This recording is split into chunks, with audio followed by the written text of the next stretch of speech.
Mr. President, starring Edward Arnold.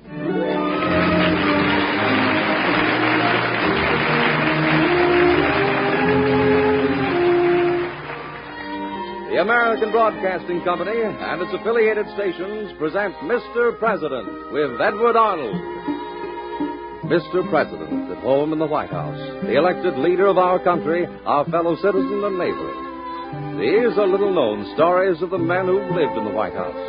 Dramatic, exciting events in their lives that you and I so rarely hear. The true human stories of Mr. President.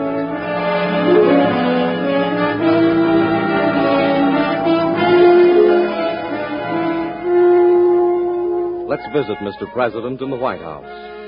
It is evening, and only one window shows a light, a study on the ground floor.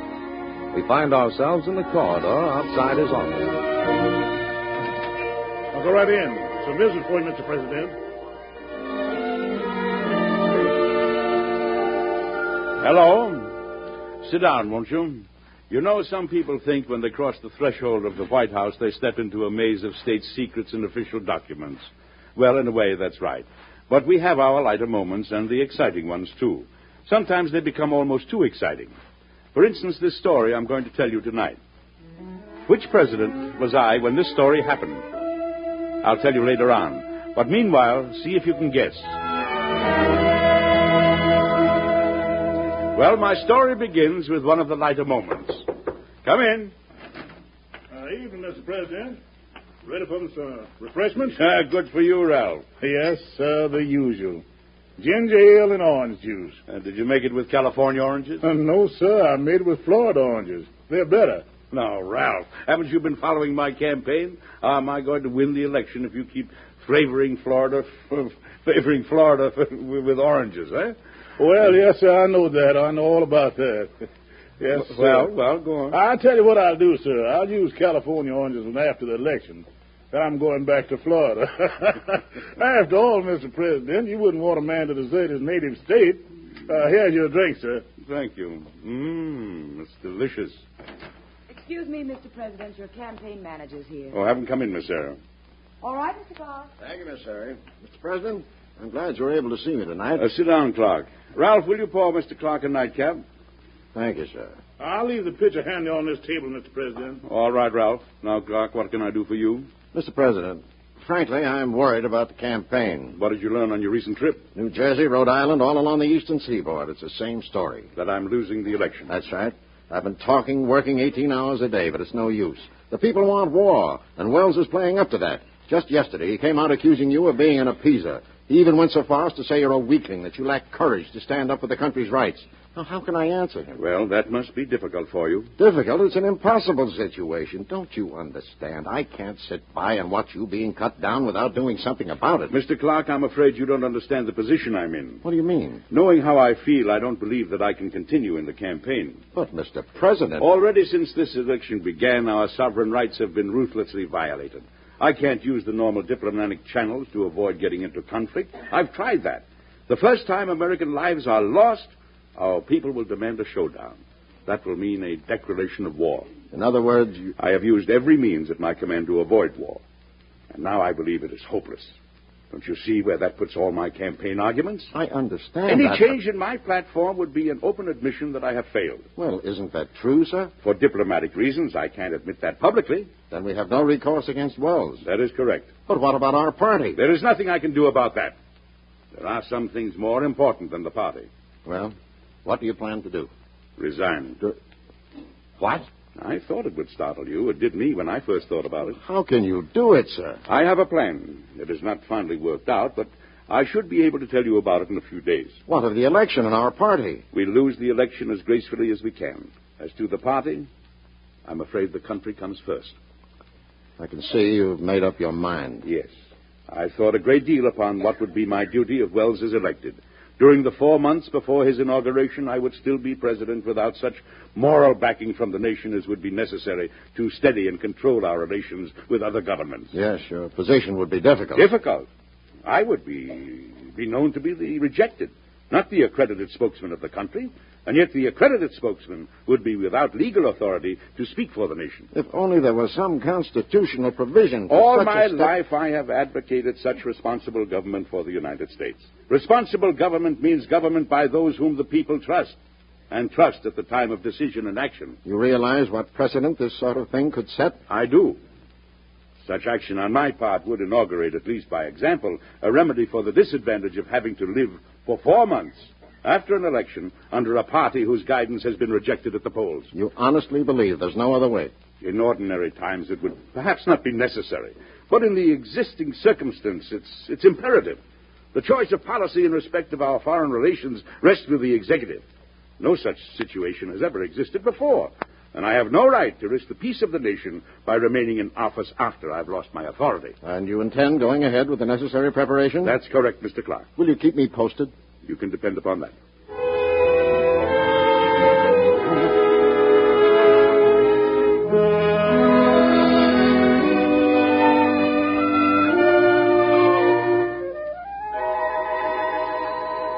Good morning, Mr. President. I hope you're feeling well today. Thank you, Miss Sarah. I brought in our current election file. I thought you'd want to go over it this morning. No, not now, Miss Sarah. Very well. Would you get Secretary of State Atkins on the phone, please? Yes, by the way, Mr. President, would you mind if Joseph came in to do the windows? Windows? Well, they look all right to me. Oh, don't worry about them, Miss Sarah. You can have Joseph clean them later. Now, get Atkins on the wire for me. Yes, Mr. President. The State Department, Secretary Atkins, please. The President is calling. If I could just make him see my... What, Mr. President? Oh, nothing. Excuse me. The Secretary's on the phone now. Hello? Good morning, Atkins. Good morning, Mr. President. Did you receive any answer to our last note on their seizing American property? Oh, no answer yet, Mr. President. Any reports from our overseas departments? No, sir. Had a quiet morning so far. So far, eh? No news is good news, is that it? That's right. Oh, Clark was over to see me this morning. Yes? He's quite disturbed. He feels the election is hopeless. Yes, I know. Did he tell you anything of my plans? No, Mr. President. But he did indicate that you were, well, shall we say, disinterested in the campaign. I must say that I'm surprised. I imagine many people in my administration are going to be surprised. But as Secretary of State, surely you understand my reasons. Yes, I think I do. But can't you alter your campaign policies to fit this situation overseas? I'm afraid it's too late. Mr. President, I'd like to discuss this further with you in person. Fine. I'd like to talk with you, too. May I come over this afternoon? I wish you would. Thank you, sir. Goodbye, Atkins. Mr. President. Mr. Atkins will be over soon. Let's keep the afternoon clear for a long meeting. Mr. President. Did you understand about Atkins? I understand perfectly about Atkins. Well, what is it then? I'm worried about Joseph. Joseph? Yes, he's waiting in the hall with his mops and buckets. Oh, for heaven's sake, let him come in and get the windows done with. I think I've been outmaneuvered here. All right, Joseph. You can come in now. Excuse me, Mr. President, but Miss Sarah said you wanted these windows cleaned. Well, Joseph, that's not an accurate statement of the situation, but come on in just the same. Yes, sir. Mr. President. Yes, Joseph? Do you mind if I ask you a question? I don't want to disturb you, but... No, go right ahead, Joseph. Well, sir, do you believe we're going to get in this war? Why, a good many people seem to think so. Yes, Mr. President, I know. And if you'll excuse me, sir, well, the way things are going, I have to agree with them. Well, Joseph, every man's entitled to his opinion. I've done a good bit of thinking about it, Mr. President. You see, I don't imagine you know this, but I got relatives over there. Oh, you have? Yes, sir. Matter of fact, Mr. President, some of my people have already lost their lives in this war. I'm sorry, Joseph. I didn't know it. It's been working on my mind, sir. So much so that, well, I decided to do something about it. And what are you going to do, Joseph? I'm resigning, sir. Resigning? Yes, sir. I've made up my mind to enlist. I see. It seems like everybody's resigning. I don't understand you, sir. Joseph, you realize the possible consequences. Yes, sir. I'll be over there at a time when it might cost me my life. Well, as long as you're sure. It's hard for you to understand how I feel, isn't it, Mr. President? No, Joseph, I understand better than you imagine. You see, in one way or another, all of us are being called upon to make sacrifices. That's how I look at it, Mr. President. Of course, Joseph, we may not all serve in just the same way. No. But I won't feel satisfied till I'm in uniform. I understand, Joseph. If I had a reason such as yours, I'd want to get in there and fight, too. Haven't you got a reason, Mr. President? Not yet, Joseph. And I hope I won't have. I hope so, too. Well, the windows are clean, sir. All right, Joseph, all right. Thank you, sir. You're welcome. Yes? Miss Sarah, let me know the minute Mr. Atkins arrives. I will, Mr. President.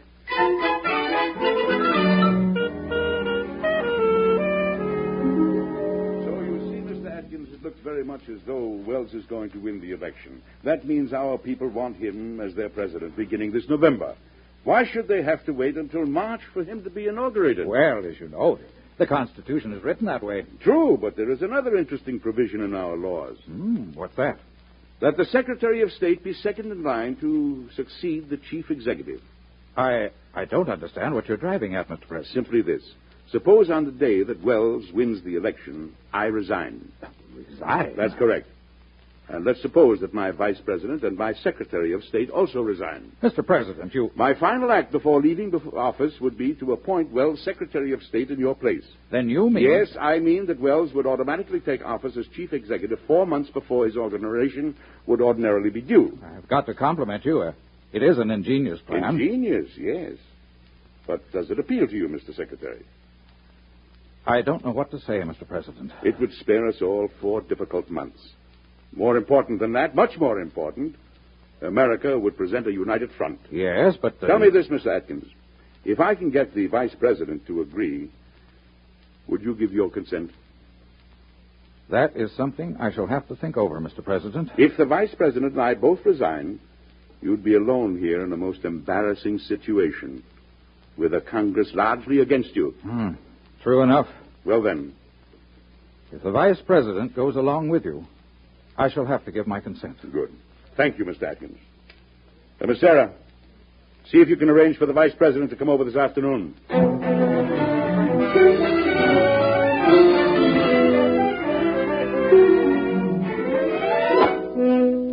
Mr. President, there's no precedent for what you're attempting to do. And there's no precedent for the current situation.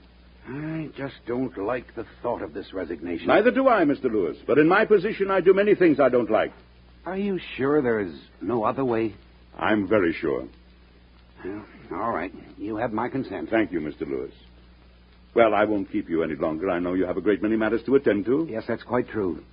Good day, Mr. President. I'll tell Adkins what we have decided. Good day, and thank you.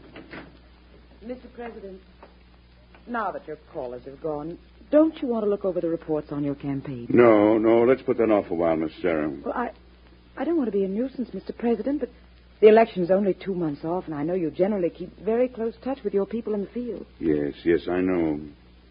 I don't like to seem curious, Mr. President. You're always curious, Miss Sarah. In a way, I feel it's the Secretary's duty. Miss Sarah, any time I find you neglecting your duties, I'll remind you of it. But so far, that has never been necessary. Anything more I can do for you, Mr. President, before I go? Yes, phone Clark and ask him to come see me the first thing in the morning. I've got some news for him. You might say he's the last stronghold to be taken in this attack. What did you say? Nothing, Miss Sarah. Good night.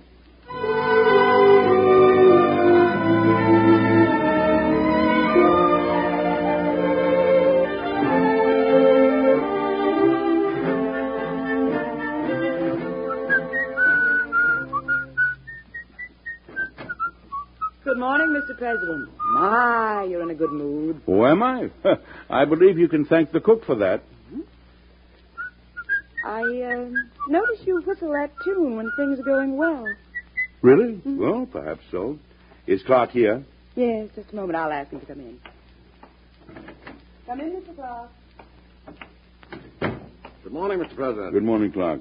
Have you talked with Atkins? Yes, I have. Then you know they have agreed to resign. I do, sir. And I'm sorry to hear of it. Well, I'm not going to try and justify this thing to you again, Clark. But I should like you to do everything you can to make my reasons for this clear to our party members. I'll do my best. They've worked hard in this election, and I wouldn't want them to think that I had purposely let them down. I'm sure that it can be handled. And please express my gratitude to all the district leaders. I shall write each one of them a personal note. That would help, sir. And Clark, I'm very grateful to you for all that you've done. Thank you, sir. Goodbye, Clark. Good day, sir. Miss Sarah. Yes, Mr. President. Miss Sarah, I want you to take a letter to the Vice President and send a copy to Secretary Atkins, and Clark should get one, too. Mr. President. Miss Sarah, you're not writing? Mr. President, when are you going to tell me what this secret is that seems to be going the rounds? Everybody knows about it but your secretary. Miss Sarah, I'm surprised at you. There's no secret. But what is this plan of attack you speak of? I want the Vice President and the Secretary of State to resign. Resign? That's right, so I can join them. But I don't understand. Miss Sarah, how do you feel about the situation overseas? Do you think we can stay out of this war? From all I can read, there's not much chance we can stay out of it, Mr. President. That's exactly what I think. And I don't want to be the one to send thousands of young Americans to their death on foreign soil. I understand. Whoever is president during the next term may not have a choice, but I'm grateful that I still have one. You were going to dictate a letter to the Vice President and Secretary of State. Yes. Gentlemen, I am sending the attached statement for your comments and suggestions. As you understand, my statement will be announced to the press simultaneously with the announcements of the Vice President and the Secretary of State. Did you get that? Yes, I did. And the statement? Oh, yes, the statement. I hereby offer my resignation as President of the United States, commencing immediately. The newly appointed Secretary of State under the laws provided for in the Constitution will take office as President. Hello? Secretary Atkins, Miss Sarah. May I speak to the President? Just a moment. It's Secretary Atkins. Good. Yes, Atkins. An answer to a note has just come in. What's the nature of it? It's written in pretty plain language, Mr. President. They're replying to our charges of seizing American property. Their attitude seems to be they'll take what they want, whenever they want it. I see. Another thing, Mr. President. Dennis cabled that he expects renewed incidents directed against American interests in the Mediterranean and the Far East. I understand. Very well, Atkins. Well, events are moving faster than I expected. What does that mean? That we have very little time. Well, let me see. Where was I, Miss Sarah? You just finished dictating the note to the Vice President. Oh, yes. See that it's delivered immediately and ask the press room to keep me informed.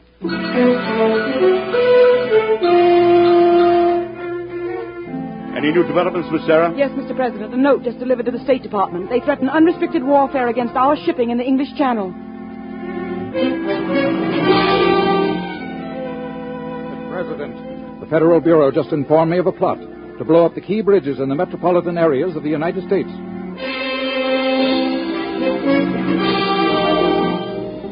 Mr. President, the opposing candidate last night in his address at Philadelphia disclosed a plan to attack the United States from Mexico. He accused you of knowing of the plot and keeping it a secret from the public.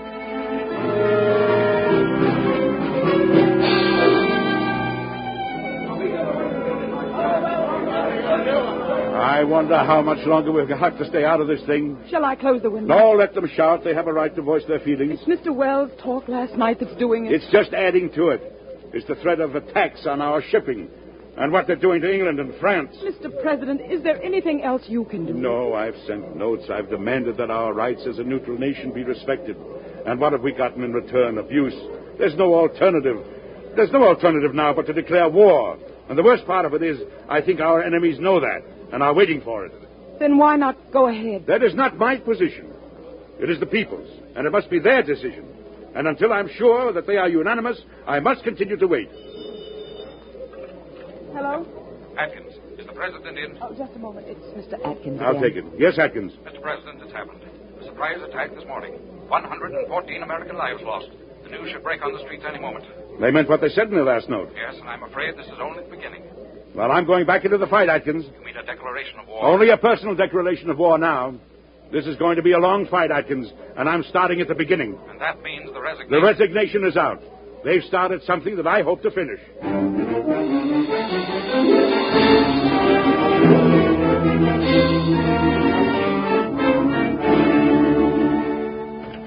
Mr. President, have you heard the news? Joseph, you shouldn't break in like that. That's all right, Miss Sarah. Yes, I have, Joseph. What does it mean? That you and I have got some work to do.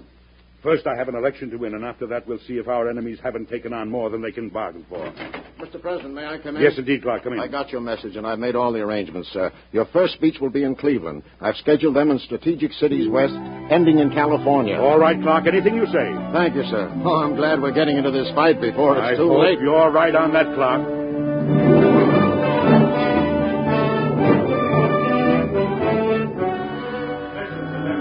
Whatever their flag, their character, their cargo, their destination, their errand, have been sent to the bottom without warning. That, I say, is more than human tolerance can stand. I have advocated peace with all my being. Now I advocate preparedness, alertness with all my being.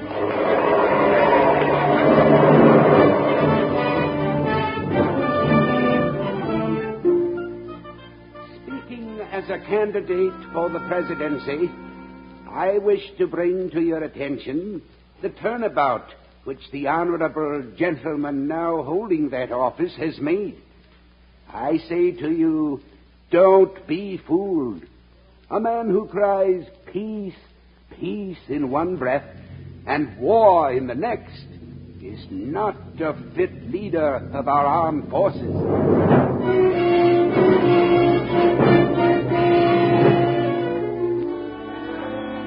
They'd had word back in the press room. The latest newspaper poll shows the president is gaining. Don't get excited. But, Miss Sarah, don't you know what that means? It means he still has a fighting chance.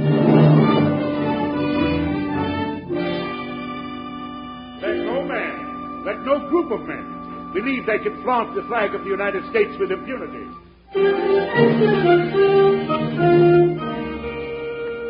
And still he talks. My opponent evidently thinks he can fight battles with words. Let me remind him, his fine words did not protect those 114 American lives. I hold the president personally responsible for the disaster.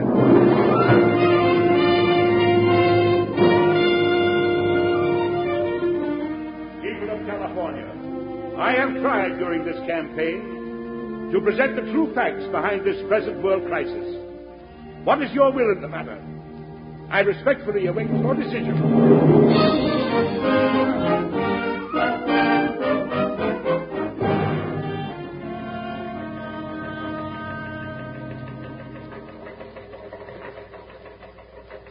It doesn't look good, Clark. There goes Minnesota to Wells, Virginia. That's 38.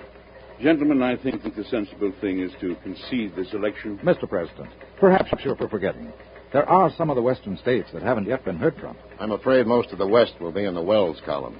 Gentlemen, I'm rather tired. I think all of us are. I know you've been working very hard. There really isn't any purpose to our following the returns any longer. Mr. President, you've made a magnificent try. Thank you, Edward. You know I appreciate all you've done. What do you plan now, Mr. President? Our path is clear. I intend to follow my original plan of resigning. Good night, gentlemen. Good night, Miss Sarah.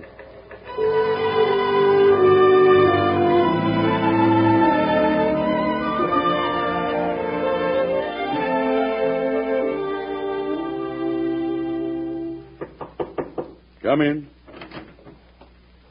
Mr. President, I brought the trunk you asked for. Oh, thank you, Joseph. Mr. President, I'm sorry about the election. Oh, that's all right, Joseph. It was to be expected. Shall I start to pack this stuff? Stuff? Stuff, Joseph? Why, that's my favorite golfing sweater. It's my favorite trout fishing hat, and I wouldn't trade that croquet mallet for anything in the world. They have all done good service, and I intend to put them to work again as quickly as possible. Mr. President, I've been wondering, sir, how does the president go about resigning? Where did you hear that, Joseph? All the servants are talking about it. Well, I knew it would get out, but I hope not this quickly. Is it so difficult to resign? It was easy for me. All I did was turn in my notice, and I got 2 weeks extra pay. Well, it won't be quite that simple for me, and I'll not get 2 weeks extra pay. And if the newspapers get hold of it before it's final, all I get will be headaches. Mr. President, now come Everyone, we've got some late election returns. What is it, Miss Sarah? The returns have just come in from California. It looks like you're leading out there. Are you sure? What is... It's true, sir. When I came to the White House this morning, I went straight to the press room. The new returns were just coming in. With California in our corner, it gives you a margin of 23 electoral votes. Clark! You've won, sir. Congratulations, Mr. President. Thank you, Joseph. It looks like we're both going to be in there fighting. Yes, sir. Oh, Joseph, I guess you better put those things back into the storeroom. Your Western trip did the trick, sir. Swung California. The crowd has heard the news, Mr. President. They're expecting a word from you. They've been gathering on the lawn since early this morning. I think it would be good if you would speak to them, Mr. President. All right, why don't you all come down with me?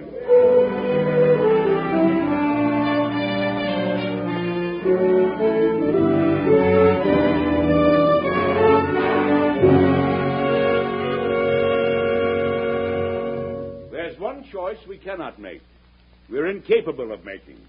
We will not choose the path of submission and suffer the most sacred rights of our nation and our people to be ignored or violated. And so I now accept the responsibility that you, the American people, have placed in me for the struggle that is to come.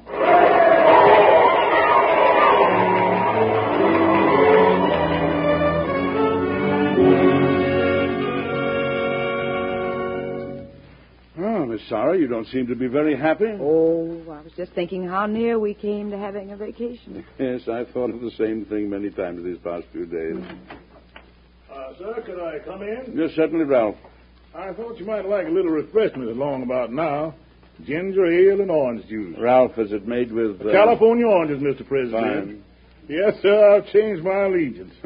I'll just put the pitcher here on the table. Thank you, Ralph. And, Ralph, you can take the day off tomorrow and get some rest. These last few days have been pretty hard. Thank you, sir. Does that apply to me? It does not. You've got too much work to do. I knew that all the time, Mr. President. I'd have been here whether you wanted me or not. You know, sometimes I think you put up a tougher argument than Wells. He'd at least concede a point once in a while. Why wouldn't he? After all, he's a man. Miss Sari, I learned a long time ago. Never argue with a woman. You're bound to lose. Exactly, Mr. President. Exactly, Miss Sarah.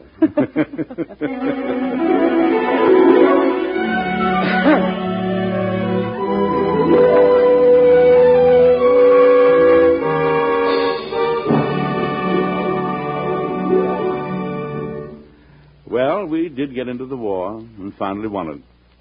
And very few people ever knew how close their president had come to resigning. Nothing like that has ever happened, and maybe never will. But it was awfully close that time. Well, have you guessed who I was when all this happened? It really did happen, you know. Yes, it's a true story. And it happened in 1916, when Woodrow Wilson was Mr. President and enjoyed a good glass of orange juice and ginger ale and a rollicking game of croquet in the White House lawn. Won't you join us again next week? I've got another story I'm sure you'll enjoy. Good night.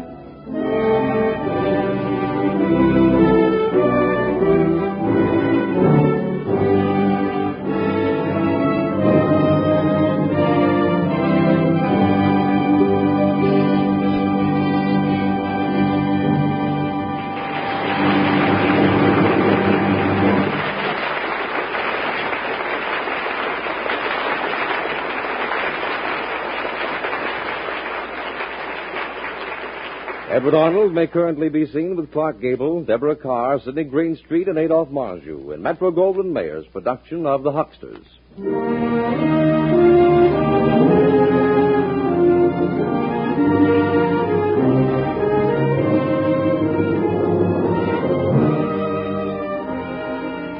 Mr. President is produced by Robert G. Jennings, directed by Dwight Hauser. Miss Sarah is played by Betty Lou Gerson. Tonight's script by Richard Dana was based on an episode in the administration of Woodrow Wilson. Music was composed and conducted by Basil Adlam.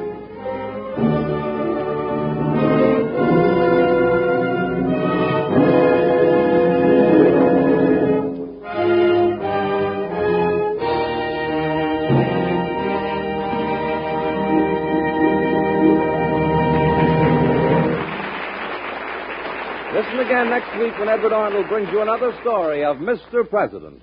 Owen James speaking. This is ABC, the American Broadcasting Company.